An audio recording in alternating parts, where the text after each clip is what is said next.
Bienvenue à vous dans le débat. C'est la seconde partie de votre émission qui continue ici avec mes invités en plateau. Delphin Gangana, bonsoir. Bonsoir, monsieur Stanislas Benboamois. Bonsoir à toutes et à tous. Merci d'être là. Vous êtes analyste politique. Je suis content de vous retrouver. Plaisir partagé. Fiacre Baudrenou, bonsoir. Bonsoir Stanislas. Vous êtes juriste, merci d'être là. En compagnie de Théodule Honsa qui est resté avec nous. Théodule, merci beaucoup. Il y a justement dans le cadre de l'exposition très prochaine de Vinci Trésors Royaux, le gouvernement s'affaire, les choses se mettent en place. On en sait un peu plus sur comment est-ce qu'il faut faire justement pour s'y rendre. Il y a des conditions d'inscription Delphin Gangana.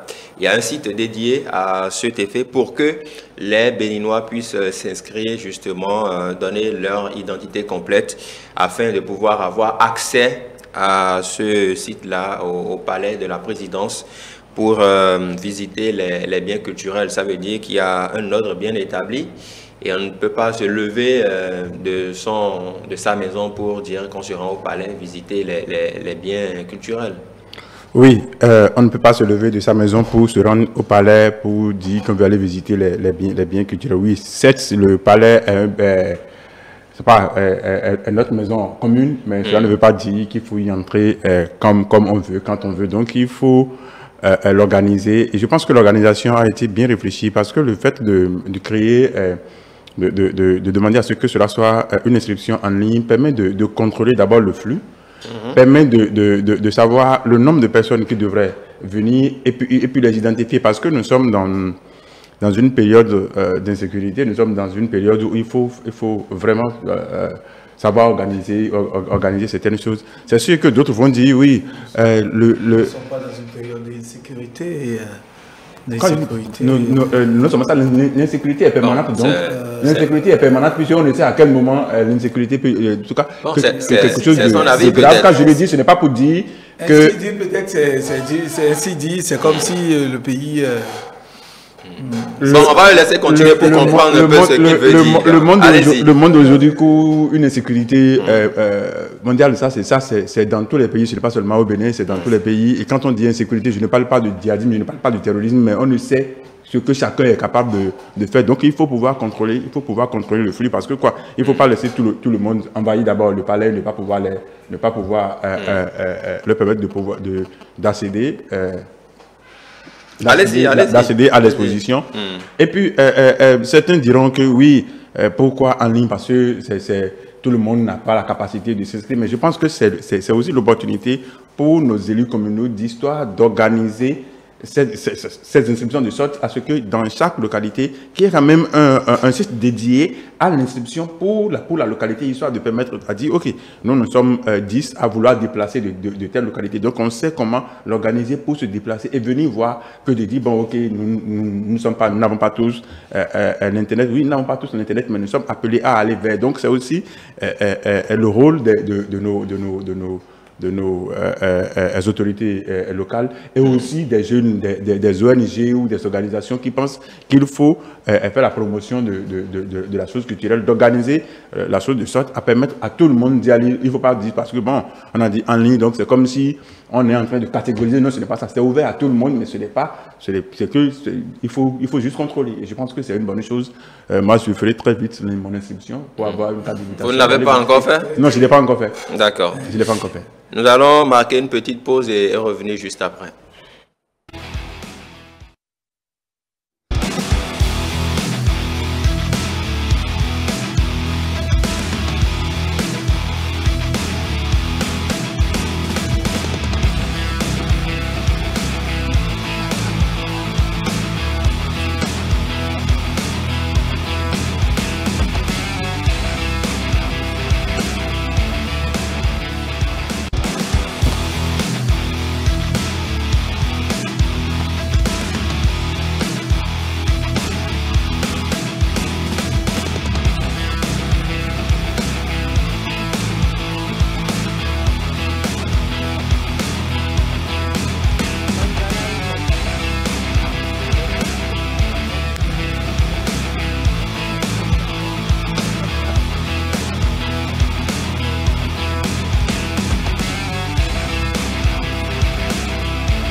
Voilà, retour en plateau, nous parlons de l'exposition des trésors royaux, les conditions d'inscription qui sont désormais on ne peut plus claires. Fiacre Bodjrenou, oui. Il y a ce site, hein, je le rappelle, c'est via le lien Expo Art Bénin, tout en minuscule.bj, qu'il faudra désormais s'inscrire, donner toute son identité, les noms, les prénoms, les adresses mail afin de recevoir les cartons d'invitation par la suite, une inscription en ligne mais qui tout de même n'est pas discriminatoire au regard de l'analyse de Delphin Gangana.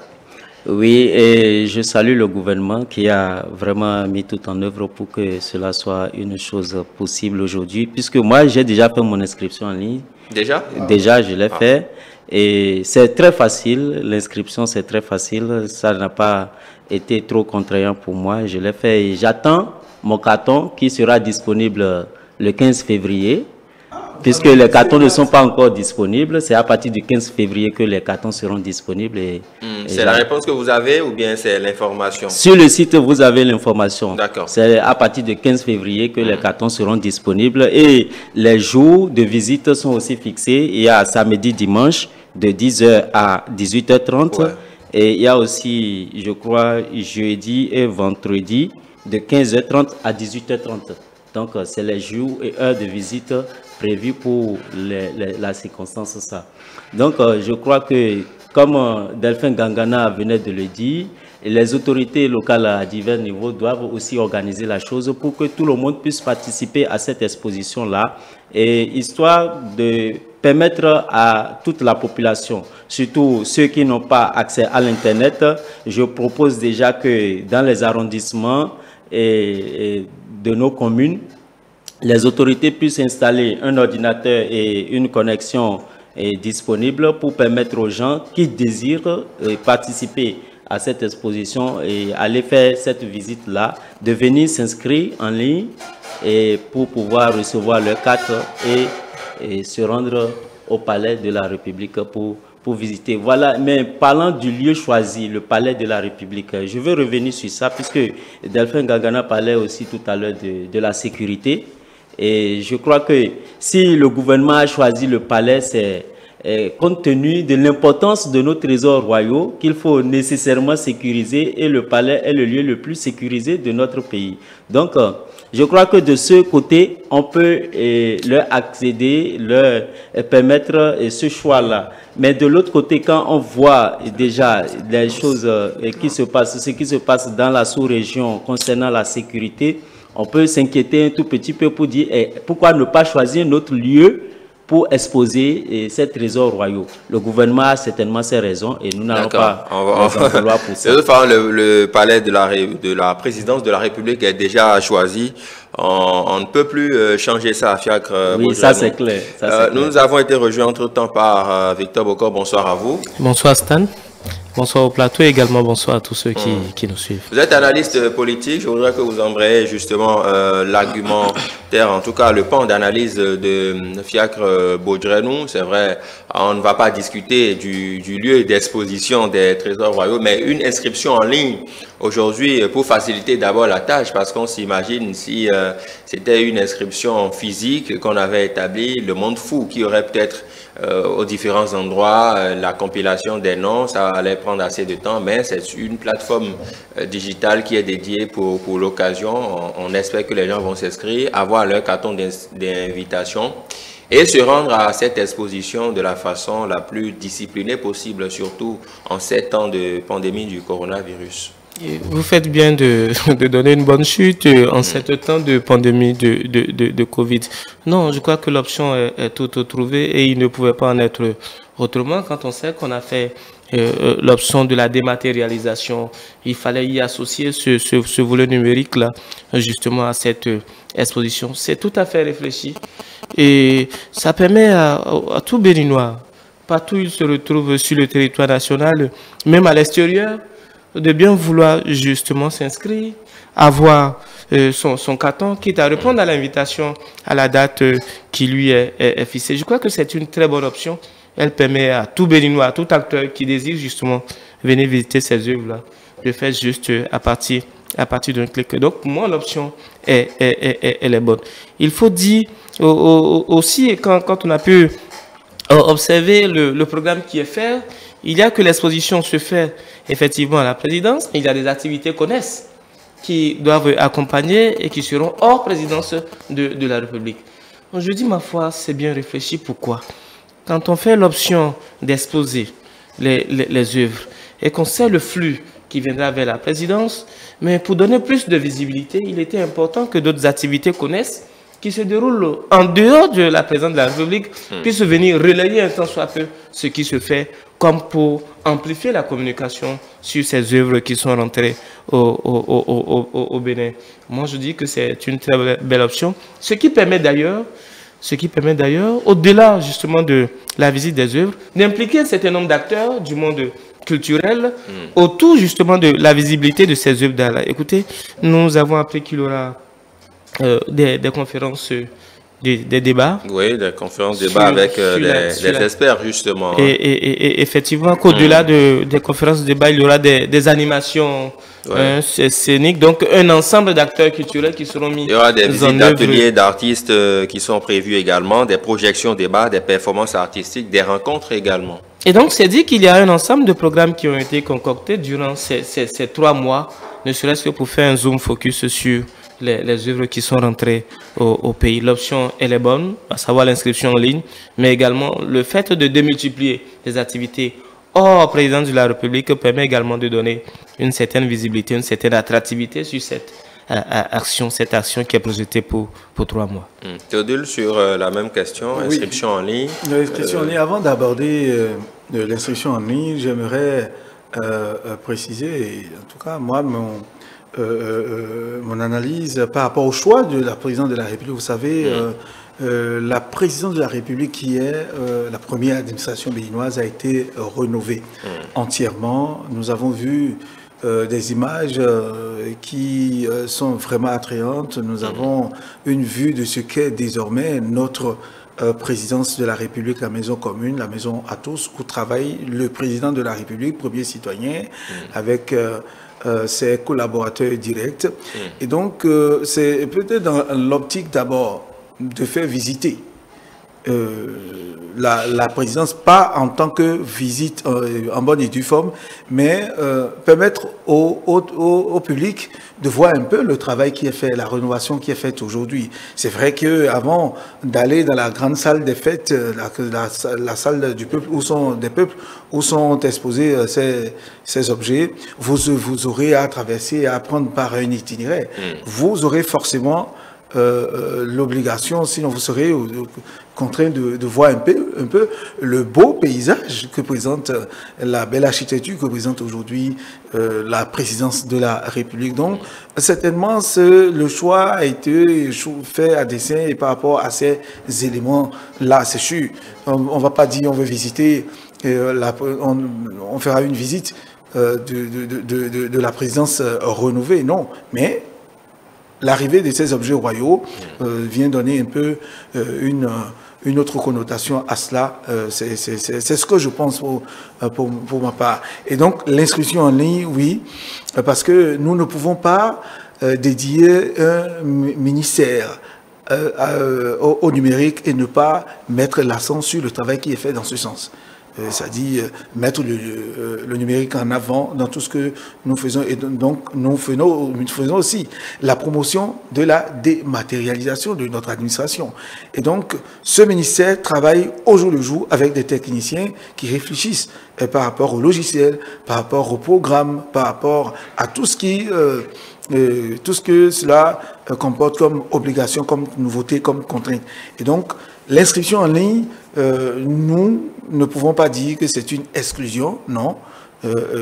Delphin a très bien fait en parlant de cette obligation que les collectivités locales auront à faire, parce que on nous dira, mais le paysan qui est dans son village, qui pendant longtemps n'a jamais mis pied à l'école, mais a vu, c'est-à-dire on lui a conté l'histoire ses grands-parents lui ont conté l'histoire et qu'aujourd'hui qu'on dise que ces objets sont rentrés, parce qu'il y a eu quand même de la communication autour de ces objets, leur arrivée,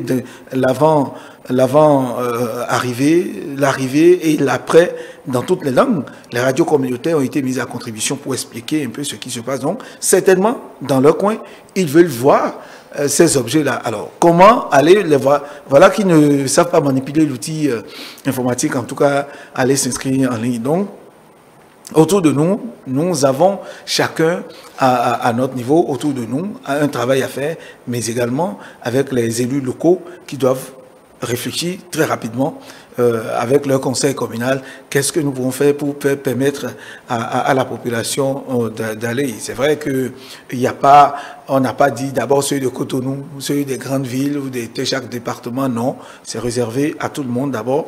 L'inscription en ligne, une première phase, certainement après l'inscription en ligne, les responsables chargés de l'organisation vont réfléchir par rapport à une autre façon, une autre méthode d'inscription qui permettrait aux populations de venir visiter ces objets royaux. Donc, je crois que les choses se feront progressivement. Je suis heureux que parmi nous, je ne sais pas si Victor a eu à faire son inscription aussi déjà, mais pas encore. Mais FIACRE l'a fait, il nous a donné des orientations. C'est dit, donc peut-être après ce plateau, nous autres, on le fera et on viendra rendre compte. Donc, c'est une très bonne manière et on verra la suite au jour le jour. Il y aura d'autres méthodes, d'autres mécanismes pour permettre à tout le monde, à tous ceux qui veulent, en tout cas, c'est sûr que tous ceux qui ont entendu parler de l'arrivée de ces objets voudraient surtout que c'est ouvert au public. Ce sera ouvert au public d'ici là, voudraient aller voir de quoi cela remonte et ce que c'est véritablement. Tout à fait. Delphin, sur la question, c'est vrai que tout le monde n'est pas forcément habitué à Internet. Il y a des personnes qui vont se faire assister dans le processus. Et donc, pour les personnes qui n'ont pas cette connexion avec les nouveaux outils de communication aujourd'hui, se faire assister, d'accord, mais il ne faudrait pas que le processus soit biaisé. Vous aidez peut-être un de vos parents dans un coin X à se faire enregistrer. Par la suite, si le carton d'invitation est disponible, est-ce vous qui serez appelé à le lui prendre ou bien il ira? Essayons d'imaginer un peu comment ça va se passer. Ok, j'avoue, je ne sais pas si le carton vous sera envoyé par le net ou vous sera remis directement. Parce que c'est pour ça qu'on a demandé adresse. Voilà, c'est ce que donc c'est pour ça qu'on a demandé de mettre une adresse électronique. Donc une fois que c'est une adresse électronique, le carton sera envoyé dans votre boîte. Donc une fois que vous avez aidé quelqu'un à s'inscrire, si le carton vient dans votre boîte, vous lui transférez ça ou bien vous lui imprimez ça ou bien vous lui... Ce qui se passe avec les actes de naissance, les cartes biométriques, avec les cartes. Donc je pense qu'à ce niveau, il ne devrait pas avoir de problème. Il faut dire, l'exposition, ce qu'on veut faire actuellement, ce n'est pas la seule possibilité qu'il y a parce que le programme était décliné depuis des mois, je crois depuis l'arrivée des œuvres en novembre, je crois précisément le 9 novembre 2021. Il est vrai qu'on a causé un peu de retard, sinon normalement c'était en janvier que l'exposition devrait commencer parce que les œuvres ont eu le temps de faire l'acclimatation. Donc du coup, les travaux, c'est maintenant qu'on a fini, histoire de permettre à tout le monde d'aller visiter. Mais le programme ne s'arrête pas là parce qu'il y a un musée des épopées qui se construit à Abomey et que normalement les œuvres devraient rejoindre ce musée après. Donc c'est sûr que ce n'est pas qu'on va visiter une seule fois et que c'est fini dans la vie, ce n'est pas ça. Ça veut dire que ceux qui auront la chance de visiter ces œuvres au cours de ces 3 mois, c'est une chance pour eux, ils seront les premiers peut-être à visiter, mais ne veut pas dire que les autres n'ont plus la possibilité de visiter parce que après l'exposition, il y aura encore d'autres possibilités pour que les gens visitent. Je pense que le choix du palais, non, on ne va même plus revenir sur ça. Ça, c'était dit depuis. Donc, il n'y a même rien à dire sur ça. Et non seulement ça, c'est le cadre qui est peut-être approprié à la date d'aujourd'hui, histoire de permettre, d'abord, le suivi des œuvres, la conservation des œuvres et puis tout le reste. Donc, sur ça, il n'y a pas de problème. Et l'autre chose, c'est que ceci, c'est un peu comme une porte ouverte, journée porte ouverte pour les gens de connaître. Il y a des gens qui n'ont jamais mis pied au palais. Donc, c'est une possibilité aussi, comme M. Gonzalo a dit, c'est aussi une possibilité pour ceux qui n'avaient jamais mis pied au palais d'aller découvrir aujourd'hui pour dire, ah ok, donc c'était ici. Il est vrai qu'ils n'iront pas à la salle de concert de ministres, mais ils sauront quand même que c'est dans en tout cas, c'est dans ce cadre-là que les décisions se prennent. Et donc, ça veut dire que le cœur de décision ou le centre de décision de notre pays, que ça se trouve à tel endroit, parce que avant il y avait des bâches qui protégeaient les grilles, mais je pense qu'il y a 2 ou 3 jours on a enlevé les bâches et que quand vous traversez là-bas, vous allez voir tout au moins les fleurs, et donc quand vous passez, au moins la maison vous attire. Voilà. Quoi qu'on dise, déjà que ce soit ce que vous êtes. Donc vous allez vous imaginer à l'intérieur, bon, et observer certaines choses. Pourquoi ne pas faire quelques selfies pour dire, ok, moi-même je l'ai fait ici, ça. Donc c'est une bonne chose, et que l'organisation. Et à ce niveau, il faut bien préciser ou insister. Ce n'est pas réservé seulement à des gens qui ont Android ou qui ont la possibilité de le faire. Parce qu'on l'a jamais dit ainsi. Il est vrai que nous avons des gens qui ne l'ont pas. Mais tout le monde n'a pas de voiture. Mais on arrive quand même à voyager.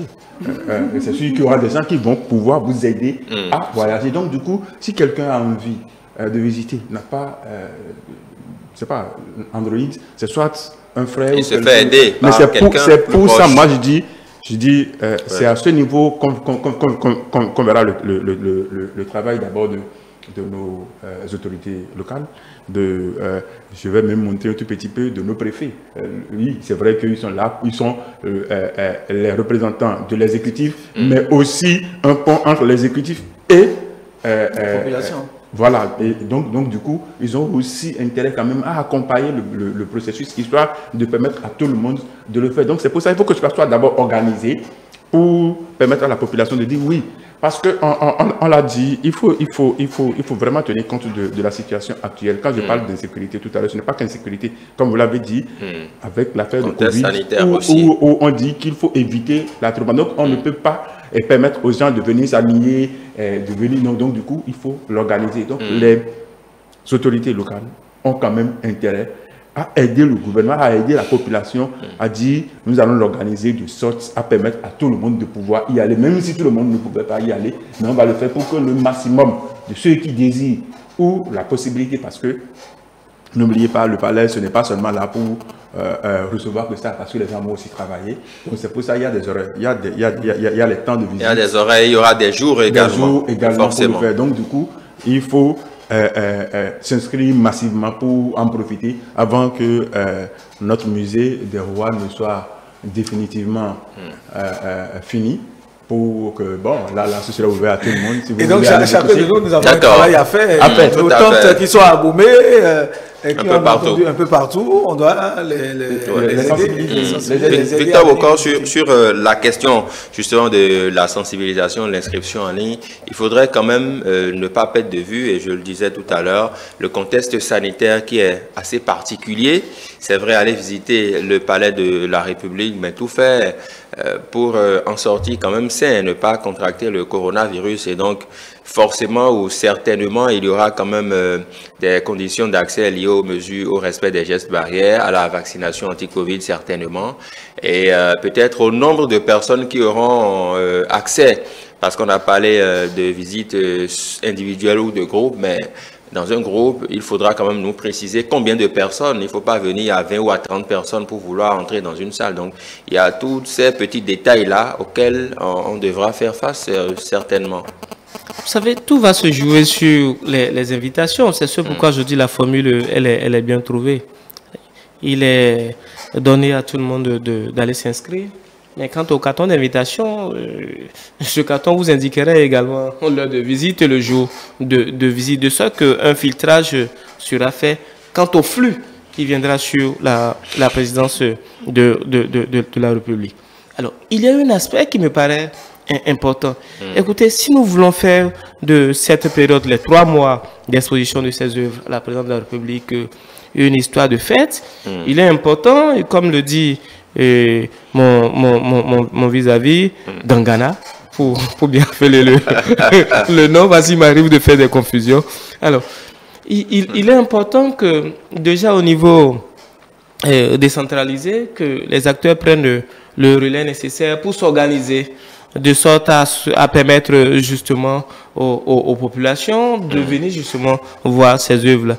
Et écoutez, à l'heure actuelle, je vais demander toutes les organisations possibles, hein, que ce soit dans les universités, que ce soit à des endroits donnés, qui peuvent se mettre en place, ne serait-ce que pour faciliter la tâche aux populations quant à leur inscription pour visiter ces œuvres-là me paraît utile. Et donc, je veux encourager vivement tous ceux qui vont se lancer justement dans cet aspect de la chose. Et écoutez, c'est vrai que c'est une opportunité. Après la présidence de la République, les œuvres vont retourner dans d'autres endroits qui sont prévus parce que c'est tout un programme. Mais quand on a la possibilité de venir les voir à Cotonou, au palais de la République, ça donne encore tout son sens. Je veux encourager vivement les populations à s'inscrire et tous les acteurs au niveau décentralisé à faciliter la tâche justement aux populations pour prendre d'assaut la présidence de la République. Je ne doute pas, moi je ne doute pas, au regard de l'organisation qui semble déjà être mise en place, que la fête sera belle et que nous aurons, en tenant compte de la pandémie, les dispositions nécessaires pour permettre aux populations de venir et de rentrer sainement et autres. Parce que je ne doute pas que le dispositif sera mis en place, ne serait-ce que pour se laver les mains, au besoin changer les cache-nez, dans la réduction même du nombre qui pourra visiter à des heures données. Je ne doute pas que des dispositions seront prises dans ce sens-là. Fiacre. Oui, parlant de dispositions, le gouvernement a bien pensé la chose, hein, parce que ce n'est pas tous les jours que les gens viendront visiter les trésors royaux au palais. Et des jours sont fixés, je viens de le dire tout à l'heure, il y a samedi, dimanche, de 10h à 18h30 et à jeudi, vendredi, de 15h30 à 18h30. Donc, il est prévu aussi des événements, comme M. Victor le disait tout à l'heure, il y a une nocturne mensuelle événementielle chaque dernier samedi du mois. Donc, certainement, dans les jours à venir, le gouvernement va nous communiquer plus de précision sur cette nocturne qui va s'organiser. Une nocturne comme cela se dit, c'est tellement dans nos langues adjou, où on raconte l'histoire, c'est peut-être l'occasion où on va raconter un peu dans quel, c'est-à-dire on prend chaque 26 objets, c'est-à-dire chaque objet, chaque soir, des griots vont raconter comment est-ce que, comme ce que nous faisions. Voilà, c'est ça. C'est sûr. Oui. D'accord. Alors, non, mais moi je pense qu'on ne devrait pas s'inquiéter par rapport au flux que cet événement va drainer. Comment gérer tout ça? Parce que c'est plusieurs structures qui sont en dehors du ministère en charge des arts et de la culture. Ouais. C'est plusieurs autres structures qui sont impliquées dans l'organisation de cet événement. Et donc, ils doivent réfléchir par rapport au mode de convoyage des visiteurs. Peut-être dans la salle, on dira peut-être la salle des peuples, c'est quand même vaste. Peut-être 20 personnes vont rentrer pour 2 minutes, 3 minutes. Ça peut même prendre plus que 20 personnes, la salle des peuples est vaste. Bon, dans le contexte, moi je parle en fonction du contexte dans lequel nous vivons aujourd'hui, plus d'attroupements, etc. Peut-être oui, le nombre sera déterminé de toute façon. Et peut-être 3, 4, 5 minutes, ça dépend d'explications. Et ils sortent, ils laisseront la place à une autre vague de façon cyclique jusqu'à l'heure de l'heure journalière de clôture. Je crois que cette organisation se fera en dehors de tout ce qu'il y aura comme dispositif de lavage des mains, de gel hydroalcoolique, de masques à garder, etc. Et les discussions seront prises et en tout cas, nous reviendrons ici dire ce qu'on aurait vu de l'autre côté de la présidence par rapport à la visite de ces objets royaux. Delphin en parlait tout à l'heure, les gens vont peut-être profiter de l'exposition, de la visite des objets d'art revenus au Bercail pour quand même avoir une vue plus précise sur le palais rénové, le palais de la République rénové, même s'ils n'auront pas une vue d'ensemble, il y a quand même l'endroit qui va accueillir l'exposition forcément est rénové, donc on aura quand même une vue du lieu du travail du chef de l'État, c'est ça. Oui, je l'avais dit, on aura une vue du centre de décision de notre pays. Ça, c'est déjà quand même quelque chose d'important. Et puis, si l'ancien locataire même avait dit qu'il est revenu dans une maison où il avait passé 10 ans, mais il avait du mal à se retrouver, ça veut dire qu'il y avait des choses qui avaient véritablement changé. Donc, ceux qui n'avaient jamais mis pied, qui vont mettre pied une première fois, vont peut-être penser que c'est la Maison Blanche ou bien en tout cas, autre chose. Non, je pense que c'est... Même si vous rentrez et que c'est la verdure, le paysage, de la présidence qui vous accueille avec de jolies fleurs, c'est déjà quelque chose. C'est la seule fascine. Et je pense que ceux qui n'avaient pas fait la vaccination n'ont qu'à commencer par aller faire parce qu'on ne peut pas aller visiter, on ne peut pas entrer là-bas sans tout au moins ça. Parce que ça, je pense que même si on laisse tout, la première condition serait tout au moins d'avoir un PCR négatif 48 heures ou avoir son avant d'y aller. Avant d'y aller ou avoir son passe. Je pense que Bokor a fait sa vaccination, Théodule, en tout cas, je pense qu'on a tous fait. Bon, à l'exception de quelqu'un. On a tous fait. C'est fini. Donc, s'il y en a qui ne l'ont pas fait, ils peuvent se mettre au pas. Voilà. Je voudrais quand même que vous opiniez sur cet aspect. Un téléspectateur qui nous suit, qui estime que l'inscription en ligne, c'est une très bonne chose, mais quand même que cela participe quand même pour peu ou prou à des raisons sécuritaires, parce qu'il ne faut pas faire entrer n'importe qui au palais de la présidence de la République. Il faut connaître à l'avance l'identité de la personne, ce que la personne fait. Donc, c'est beaucoup plus, selon lui en tout cas, on le remercie au passage pour son intervention, pour des raisons sécuritaires et que cela participe aussi à la sécurité des Béninois qui iront. Vous allez au palais de la République, vous ne savez pas qui vous allez rencontrer là-bas et donc, notre sécurité à nous tous importe, encore que c'est le haut lieu du travail du chef de l'État. Victor, sur la question. Non, il se peut que ce soit une première mesure de filtrage. Et ça, ce n'est pas exclu. Écoutez, tout le monde n'a pas accès à la présidence de la République. Et quand vous y venez, il y a un dispositif de filtrage. Donc, le second filtrage viendra ce jour-là où vous devez y avoir accès. Quoi qu'on dise l'un dans l'autre, l'option de choisir les inscriptions en ligne pour avoir accès au palais, de la République, pour visiter un peu ses œuvres, moi, me paraît d'importance. Écoutez, nous sommes dans un cadre évolutif. Nous avons le numérique aujourd'hui qui rentre progressivement dans nos habitudes. Nous avons un ministère qui est dédié, qui fait des merveilles et qui nous permet justement d'être au goût de la modernité en ce qui concerne la question du numérique. On ne peut aller vers une exposition pareille sans y impliquer justement cette structure-là qui fait de plus en plus des merveilles. Au-delà donc des questions sécuritaires qu'on pourrait évoquer, c'est tout à fait bien justement d'avoir associé le numérique à la chose. Tout à fait. Fiacre, sur la question, la raison sécuritaire, c'est pour se protéger, d'accord, s'entourer quand même des garanties sécuritaires nécessaires pour les populations qui viennent visiter les lieux et pour les acteurs eux-mêmes. Oui, et système sécuritaire, je crois qu'au palais de la République, quand vous allez arriver, on va forcément vous demander votre carton de visite et que vous allez présenter. Et en plus de cela, vous allez présenter forcément une pièce d'identité.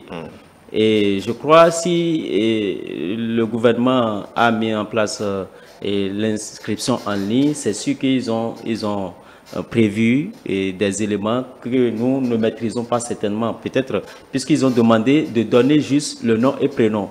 J'ai juste inséré mon nom et mon prénom et mon email. C'est juste les informations qui ont été demandées. Et bon, est-ce qu'ils ont... pas mis votre profession quelque part? Non, rien. Donc, est-ce qu'ils ont d'autres moyens de vérifier, de contrôler tout ça à leur niveau? On ne sait pas. Donc, peut-être le jour-là, il va avoir encore peut-être un autre filtrage, comme M. Bokor vient de le dire. Et ce n'est pas exclu, parce que c'est le palais de la République quand même dont on parle. Donc, pour y avoir accès, il faut remplir des conditions nécessairement. Donc, le système sécuritaire, laissons et les acteurs de la sécurité faire leur travail et ils seront mis en œuvre et mis à la tâche pour y arriver. D'accord. Victor Bokor, il y a un autre sujet concernant quand même Rekia Amadougou. La Cour constitutionnelle du Bénin a rendu une nouvelle décision dans cette affaire, puisque cette décision d'ailleurs fait suite à une requête introduite auprès de la haute juridiction par 3 juristes pour violation d'une part du droit à la présomption d'innocence de l'ex-ministre de la Justice par le procureur près la criette, d'autre part du principe de séparation des pouvoirs par le gouvernement. En bref, je récapitule. Ils ont parlé justement de l'émission du pouvoir exécutif dans la procédure judiciaire et de la présomption d'innocence, mais la Cour constitutionnelle a débouté les différents requérants. Déjà, votre regard sur cette procédure-là, est-ce que les juristes qui ont écrit à la Cour constitutionnelle avaient fait des constats? Est-ce que des constats effectifs ont été observés ou bien ils ont tablé justement sur peut-être des faits qui leur ont été rapportés, puisque la décision de la Cour constitutionnelle ne leur donne pas raison? Non, écoutez, quand vous lisez un peu les requérants, leur mobile, c'est à partir d'un certain nombre de faits.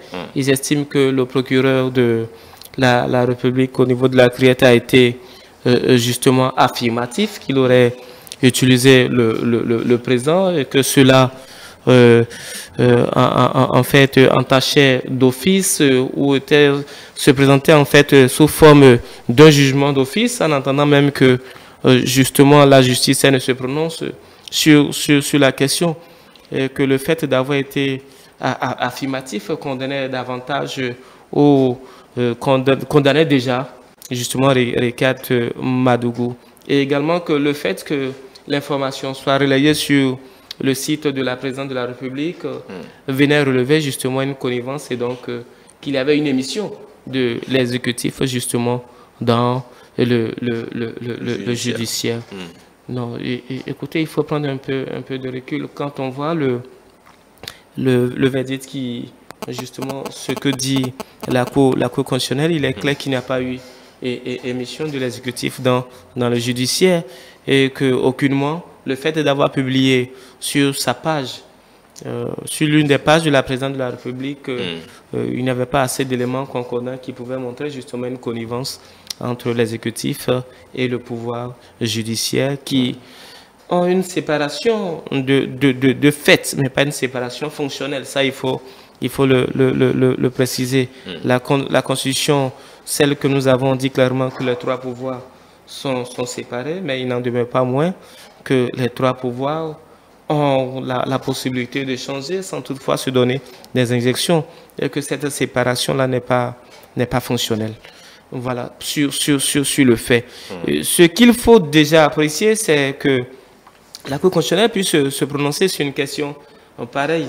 C'est vrai que le dossier Rekia Amadougou a connu son dénouement avec les décisions rendues au niveau de la criette. Il n'en demeure pas moins que d'autres questions restent à évacuer. Quand la Cour avait été saisie, elle disposait du temps nécessaire pour répondre. Elle vient justement de se prononcer sur la question. Je ne pense pas qu'il y ait grande matière à reprocher à cette Cour-là qu'elle ne fait pas son travail.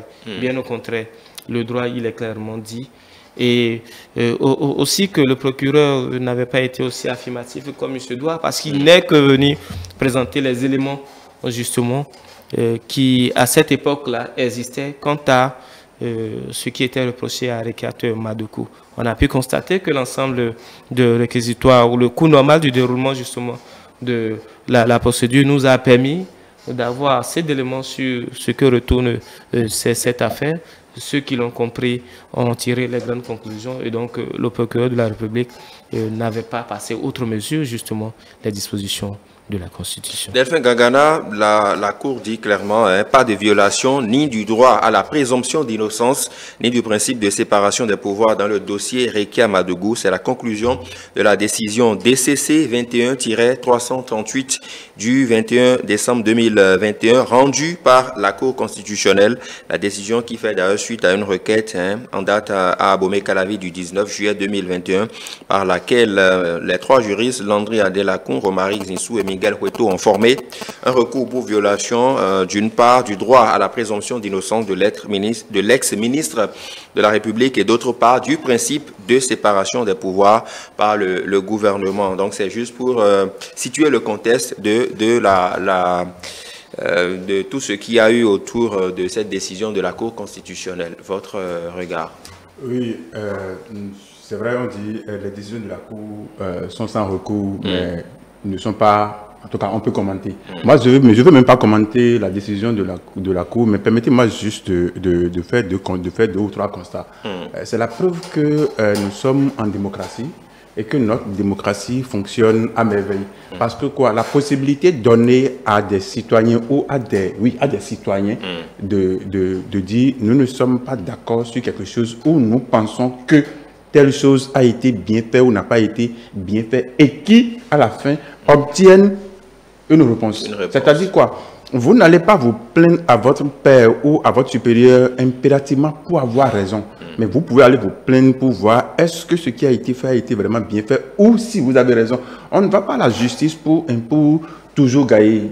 Des fois, on va à la justice pour être sûr que est-ce que ce qu'on m'a fait, on me l'a bien fait ou on ne me l'a pas bien fait. Parce que la Cour constitutionnelle, elle est là pas seulement pour rendre d'autres décisions, mais c'est pour voir si tout ce qui a été fait a été bien fait. Donc, si on donne la possibilité aux citoyens d'aller vers une juridiction et se faire entendre, ça veut dire que nous sommes en démocratie. Parce que si on n'était pas en démocratie, vous n'aurez même pas la possibilité d'aller vers quelqu'un avant de dire que vous voulez vous faire entendre. Donc, notre démocratie fonctionne à merveille et que la Cour, quel que soit le temps que la justice fait, la justice se rend toujours et que la Cour continue toujours de faire son travail et respecte son calendrier et que si c'était que ça avait été mal fait, la décision de la Cour s'imposera même à ce qui a été déjà rendu comme décision de l'autre côté parce que la Cour se trouve être au-dessus des autres. Donc du coup, ça veut dire que si c'était que ça a été mal fait, c'est que la Cour peut corriger et permettre aux gens de... En tout cas, la Cour est là pour recadrer et mettre les gens sur la bonne voie. Donc, notre démocratie fonctionne à merveille et que des gens qui se disent mal compris ou qui ont des appréhensions peuvent se faire entendre. Je pense que ça, c'est l'essentiel qu'il faut souligner, qu'il faut constater à ce niveau. Que quelqu'un ait utilisé un mot qui n'est pas... ce qui est qualifié ou que ça. Oui, mais la Cour est là pour dire, parce que tout ce que nous faisons, c'est pour ça, on dit la démocratie, c'est la dictature des tests. La dictature des tests. Parce que tout se fait selon les lois établies. Est-ce que ce qu'on est en train de dire respecte la loi établie? Oui. Si c'est ça, c'est fini. Et donc, du coup, je pense que... il n'y a pas beaucoup de choses à dire sur ça que de constater que notre démocratie marche et remercions les acteurs qui continuent toujours de faire leur travail et de donner une meilleure vie à notre démocratie. Fiacre Bodjon, sur la question, le recours formulé par les trois juristes et la décision rendue par la Cour constitutionnelle. Oui, permettez-moi déjà de saluer la bravoure et de nos confrères, les juristes, Miguel Hueto, Romaric et autres, qui ont saisi la Cour et ils ont estimé que le procureur, dans son communiqué, a violé la présomption d'innocence et qu'il y a eu émission du pouvoir exécutif dans le pouvoir judiciaire. Et vous savez, parlant de la présomption d'innocence, c'est prévu par la Constitution du Bénin, en son article 17, la Déclaration universelle des droits de l'homme aussi l'a prévu et le Pacte international sur le droit social et des peuples aussi l'a prévu. Donc, Prenant ces éléments, tenant compte de ces dispositifs, de ces lois qui prévoient la présomption d'innocence, oui, à première vue, quand on voit le communiqué du procureur spécial qui est libéré avec le présent de l'indicatif, qui ne laisse pas une marge de manœuvre de préserver la présomption de la personne mise en cause, il est question qu'on se pose cette question.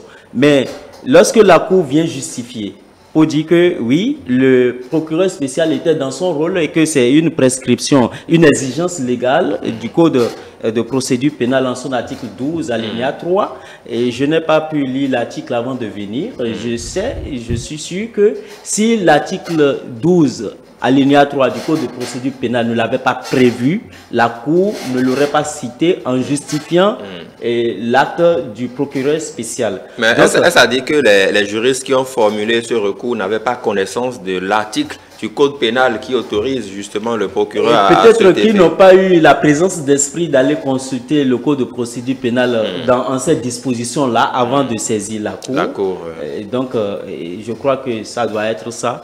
Donc, la Cour a justifié que c'était une exigence légale tout à fait. et auquel le procureur spécial a respecté. Donc, on ne pourrait pas l'en vouloir pour cela. Encore que dans le communiqué, le procureur spécial a parlé des éléments qu'il avait à sa disposition et que la loi lui donnait l'obligation de le faire, de communiquer autour. Donc, de donner ces informations-là. Et la publication sur la page Facebook du gouvernement, je crois qu'on ne peut pas dire que juste une publication, la publication d'une information sur sa page Facebook tenait à dire que le gouvernement s'immisce dans le pouvoir judiciaire parce que ce n'est pas un acte concret. Le gouvernement a communiqué, a publié comme toute autre personne qui pouvait publier et le communiquer sur sa page Facebook. Qui sait si c'est quelqu'un d'autre qui a publié sur la page du gouvernement? Ça peut arriver. Donc, on ne peut pas, du coup, juste parce que le gouvernement a publié le communiqué du procureur spécial sur sa page Facebook, dire qu'il s'immisce dans le pouvoir du judiciaire. C'est mon avis. D'accord. Théodule, sur la question. Nous assistons à une nouvelle méthode de travail, de gestion des dossiers au niveau de la Cour constitutionnelle depuis que le professeur Fifaben Joseph Diogbono, je préfère toujours commencer par Fifaben, je respecte, je salue au passage le professeur, et donc le président a une nouvelle façon de gérer les dossiers qui se présentent à la Cour constitutionnelle. Alors, concernant ce dossier, c'est normal, c'est comme l'a dit Delphin, c'est la démocratie qui marche, qui vit une vitalité assez plaisante et exemplaire que beaucoup viennent copier ici au regard, en dépit de tout ce que nous avons comme choses à régler. Et donc, par rapport à ce dossier, je crois les juristes ont fait ce qu'ils ont estimé, c'est-à-dire insuffisante ou bien en violation vis-à-vis des textes de la République, et c'est à la Cour constitutionnelle de donner les orientations qu'il faut, tout en respectant bien sûr les textes. Et je crois que c'est ce qui est fait. C'est ce qui est fait. Et là, le temps que ça a pris, en tout cas, on ne va pas juger la Cour constitutionnelle par rapport à ça. Parce que les 7 sages de cette Cour, les autres membres, savent en tout cas le temps, la programmation qui leur est réservée pour gérer ces dossiers et qui n'entrave pas le cours normal de la justice dans la gestion de ces dossiers au niveau de la justice. Donc, je pense que c'est un travail qui est fait. C'est pour la première fois qu'on assiste à de telles décisions. Les gens ont porté des recours contre les autorités au plus haut niveau ici. Et la Cour a cassé, en tout cas, a donné son verdict et a orienté les uns et les autres dans la direction qu'il faut et que ça se passe. Nous apprécions bien, en tout cas, la gestion de ces dossiers et qu'aujourd'hui, le Béninois, n'importe qui peut saisir la Cour constitutionnelle par rapport à tel dossier, telle position. Je crois que c'est une très bonne chose Et le verdict qui est donné est souvent, en tout cas impartial, c'est ce que dit la loi, puisque ces décisions sont sans recours. Nous invitons tous les Béninois à toujours observer ce comportement pour que nous ayons en tout cas de beaux jours devant nous, devant notre démocratie, par rapport à ce que nous faisons et ce que nous voulons que notre démocratie, notre pays soit les années à venir. Tout à fait. Victor Bokor. Oui, non, en fait, je tenais à revenir sur un aspect de la question. Écoutez, nos 3 juristes qui ont saisi la Cour constitutionnelle, je ne pense pas qu'ils ignoraient justement les dispositions qui existaient en la matière. Dans le cas d'espèce, nos amis juristes avaient voulu montrer en fait que la présomption n'a pas été respectée, que Rekia Madougou avait été déjà condamné avant même que le procès ne s'ouvre sur la question. C'est ce que nos amis juristes avaient voulu justement révéler à la face du monde, parce que il suffisait justement de voir leur requête et on comprend aisément justement leur demande. Et donc elle tendait à faire comprendre, à faire constater par la Cour que dès le premier jour, au lendemain de son arrestation, et également la déclaration faite par le communiqué fait par le procureur de la République, se présentait comme étant... Oui, le procureur spécial, pour éviter toute confusion, donc le procureur spécial au niveau de la CRED, se présentait comme étant déjà un délibéré et qu'on accusait de facto Rekia Madougou sans que la procédure ne soit allée encore à son terme. La question qui me revient tout de suite, alors, au cas où la Cour donnait droit justement au requérant, quelles seraient donc les conséquences sur le verdict qui a eu déjà, qui était déjà prononcé? Bon, je crois que c'est des spéculations qu'on va laisser aux constitutionnalistes de revenir sur la question. Mais ceci dit, il faut faire remarquer que les dispositions légales en la matière ont été respectées. Il est déjà fort heureux que la Cour donne une suite d'abord à la requête avant de faire constater en fait que non, il n'y avait pas matière et qu'il n'y a pas eu violation du principe justement, et qu'il n'y a pas eu émission au niveau de l'exécutif dans les affaires judiciaires. D'accord. Fiab Boudjanou. Oui, et il faudrait le rappeler, hein, ce n'est pas la première fois que nous observons cet état de choses. Un procureur de la République ou bien le procureur spécial communiquer autour d'une affaire et suite à des arrestations et informer la population. Donc, ce n'est pas la première fois. Donc, dans le cas de Madougou aussi, bon, je crois que le procureur n'a pas fait preuve de zèle en le faisant et il a respecté ce que la loi lui a obligé de faire. Donc, je crois que le procureur spécial, on ne peut pas l'en vouloir pour l'avoir fait. Et qu'il n'y ait pas de violation de présomption d'innocence lorsque le procureur arrive à communiquer autour d'une affaire qui est portée à sa connaissance et dont il a certains éléments. Et toujours est-il qu'il ne lui est pas permis d'aller au fond du dossier. Et le procureur n'est pas allé au fond du dossier. Il est juste resté sur les éléments de base qui lui a été communiqués et c'est autour de ça qu'il a communiqué. Donc, je crois que la question est réglée et la Cour constitutionnelle a rendu son verdict. Et parlant de décision de la Cour constitutionnelle, c'est sans recours. Et lorsque la décision de la Cour constitutionnelle est sans recours, elle s'impose à tout le monde. Bon, est-ce que ça aura d'impact sur la décision qui a été déjà rendue? Parce que la décision de la Cour est venue après le verdict qui a été déjà prononcé et il y a déjà quelques mois. Donc, je crois que la justice a été déjà rendue et la Cour, la criette a déjà fait son travail et c'est après ça que la Cour a rendu sa décision. Et l'autre chose aussi, il faut voir que Dame Rekia Madougou n'a pas fait appel de la décision de la criette. Si seulement que la dame, Madame Rekia Madougou avait fait appel de la décision de la criette et que cette décision arrivait, on pourrait s'attendre à ce que la suite pouvait considérer la décision de la Cour constitutionnelle, mais ce qui n'est pas le cas. D'accord. Donc, et dire aussi que la Cour, si la Cour confirmait et ce que réclamait, donnait droit aux requérants, qu'est-ce que cela allait donner? La Cour ne pouvait pas donner droit aux requérants parce que, et vous allez comprendre, quand la Cour rend cette décision, c'est pourquoi confier la gestion de la Cour constitutionnelle à des sages, c'est une chose très importante, et ces sages-là sont choisis à dessein. Le professeur Joseph Ifame Diogbenou est un homme très averti en matière de droit. Lorsque vous prenez une décision de la Cour constitutionnelle, elle rentre dans la jurisprudence, parce que lorsque la Cour arrive à rendre une décision aujourd'hui, nous les juristes, nous avons à nous approprier, et pour des circonstances pareilles à venir, nous brandissons cette décision pour dire, bon, pour une situation pareille qui s'était passée, la Cour avait orienté de telle ou telle autre manière. Donc forcément, il faudrait aussi voir dans ce sens-là pour que la jurisprudence puisse être respectée.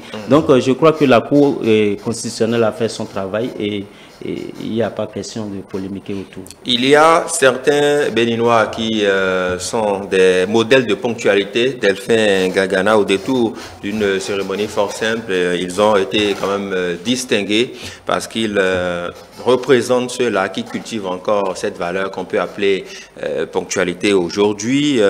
Parmi eux, il y a le président de l'Assemblée nationale dans la catégorie Parlement, le préfet du département du Borgou, Djibril Maman Sissé, dans la catégorie administration publique, et bien d'autres, Espédi Ologou également, journaliste, communicateur. Alors, quand on essaye, c'est vrai qu'on entend parler des distinctions ou des personnalités qui sont distinguées dans telle ou telle catégorie. Quand on vous distingue pour modèle, pour être un modèle de ponctualité, est-ce que ce n'est pas la culture de cette valeur qui est beaucoup plus mise en avant aujourd'hui, où on sait qu'il y a assez de faux rendez-vous, qu'il y a des programmes comme pour 11 heures, la personne se pointe peut-être à 12 heures. Pour ces personnalités-là, il a été clair, le jury a bel et bien précisé que quand elles vous donnent 1 heure pour un rendez-vous, elles essayent de respecter. Des gens sont même eu 100 points sur 100 dans certaines catégories. Déjà, votre regard sur ce nouveau type de distinction, on va dire. Il faut d'abord dire que distinguer quelqu'un, c'est l'appeler à faire mieux. C'est un challenge pour l'intéressé. C'est lui dire, oui, tu es à tel niveau, mais continue toujours de monter parce que tu représentes pour beaucoup. Je laisse moi, je ne vais pas m'attarder sur ceux qu'on a distingués. Mais je vais m'attarder sur... Ceux qui ne sont pas distingués? Non. Ah, d'accord. Sur le motif même, la ponctualité. Ouais. Parce que donner 1 heure à quelqu'un, ne pas respecter, c'est manquer de respect à soi-même et de manquer de respect à l'autre. C'est vrai qu'il peut y avoir des empêchements. Et ça, on ne peut pas nier. Mais le respect de l'heure, de la ponctualité, c'est d'abord se donner soi-même d'abord du respect et de respecter l'autre. Parce que 1 heure de retard dans pour une conférence ou pour une activité, vous allez dire oui, on peut rattraper, mais en rattrapant, c'est que vous empiétez sur le programme des autres. En rattrapant, c'est que, et non seulement ça, il n'y a même pas d'heure qu'on rattrape. Une fois que c'est perdu, c'est que c'est perdu. Vous l'avez perdu. Donc, quand vous dites on a une séance à 10 heures. Oui, vous n'êtes pas seul. Si vous êtes seul, vous pouvez dire 10 heures et rester encore là. Il dit 11 heures seul. Mais si vous voulez faire ça à 1, à 2, c'est que les autres savent que déjà à 10 heures, la séance va commencer, qui va durer peut-être 1 heure. Et l'autre peut faire un programme à 11 heures ou à 11h30.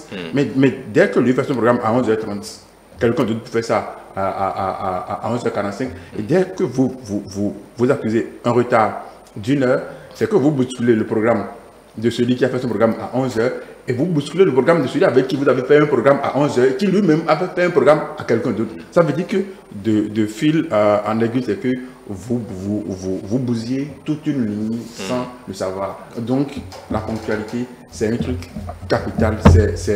C'est même obligatoire pour nous d'être à l'heure. Il est vrai que, comme je l'ai dit, il peut y avoir des imprévus, il peut y avoir des empêchements. Mais s'il y a même empêchement, le respect de soi-même vous oblige à appeler l'autre pour dire ça ne pourra pas marcher.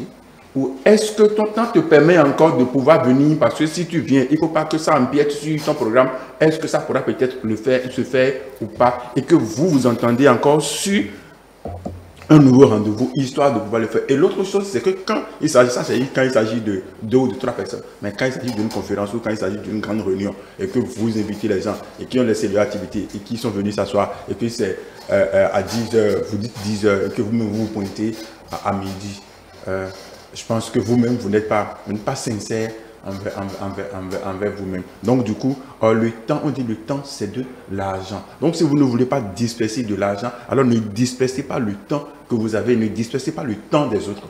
Donc, je pense que il faut le faire plus.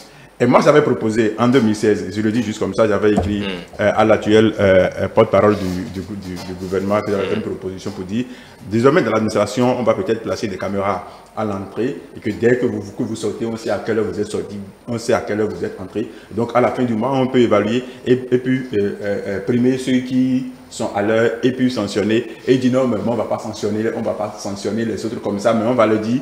Vous voyez, ceux-là là sont des modèles, donc faites tout pour être à ce niveau. Donc je pense qu'il faut chercher les voies et moyens à nous amener, à être à l'heure et à être présent.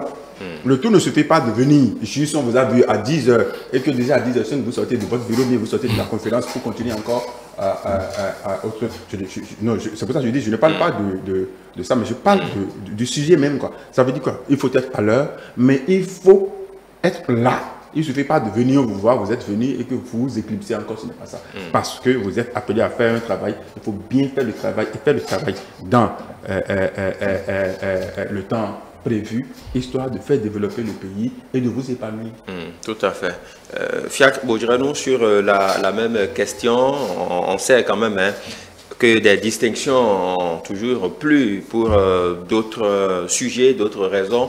Mais quand on en arrive à distinguer des Béninois pour motif de ponctualité, parce qu'ils sont des modèles de ponctualité, c'est une invite à la jeunesse et à toutes les autres corporations aussi à être davantage ponctuels dans tous les rendez-vous, dans toutes nos activités. Oui, et vous savez, la ponctualité, c'est une valeur intrinsèque, c'est une vertu à cultiver nécessairement et obligatoirement. Vous voyez, Delphin Gangana parlait tout à l'heure de l'administration. J'ai été victime ou bien témoin de quelque chose dans une administration dont j'étais le nom, parce que c'est une administration très connue. Et je suis arrivé pour une demande pour déposer une requête. Et puis, je vois des agents venir, et il sonnait déjà 9 h quand moi je suis arrivé. Et des agents sont venus devant moi, ils ont pris le cahier de présence, ils marquent son nom et ils marquent 8h30. Il y a d'autres qui marquent 8h25, il y a d'autres qui marquent... Ça veut dire quoi? Ça veut dire que c'est de la tricherie. Ces gens, ces responsables, ces pères de famille n'ont pas encore conscience de ce que il faut être à l'heure.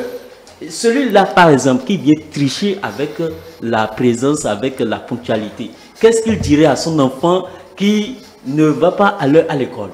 Est-ce qu'il pourra le réprimander? Est-ce qu'il pourra lui dire, aller à l'école, c'est une bonne chose, aller à l'école à l'heure, c'est une bonne chose? Il ne pourra pas le faire. Et donc, je le dis pour interpeller tout chacun de nous que c'est très important, c'est obligatoire pour nous, si nous voulons évoluer, d'être à l'heure, d'être ponctuel. Donc, c'est un modèle à suivre et il faudrait qu'on cultive cette valeur-là et pour pouvoir évoluer. D'accord. Oui. Théodule, sur l'initiative? Oui, je crois que nous sommes dans une société qui est régie par l'ordre. L'ordre, ce qui veut dire quoi? Nous devons... quand on observe même notre constitution physique et physiologique, tout est en place, tout est en ordre et nous devons apprendre ça, que l'ordre est régi par la discipline, donc la ponctualité.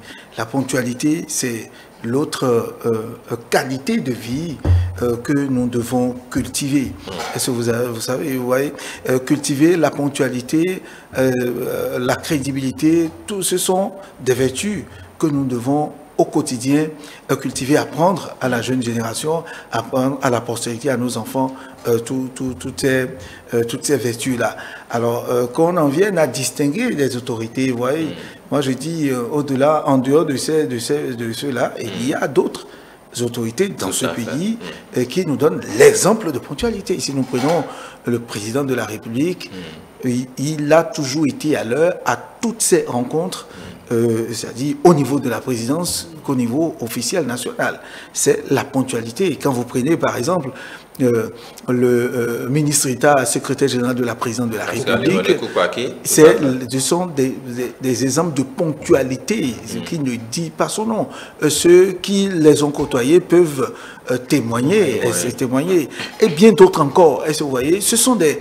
En fait, c'est des exemples que nous devons cultiver. La ponctualité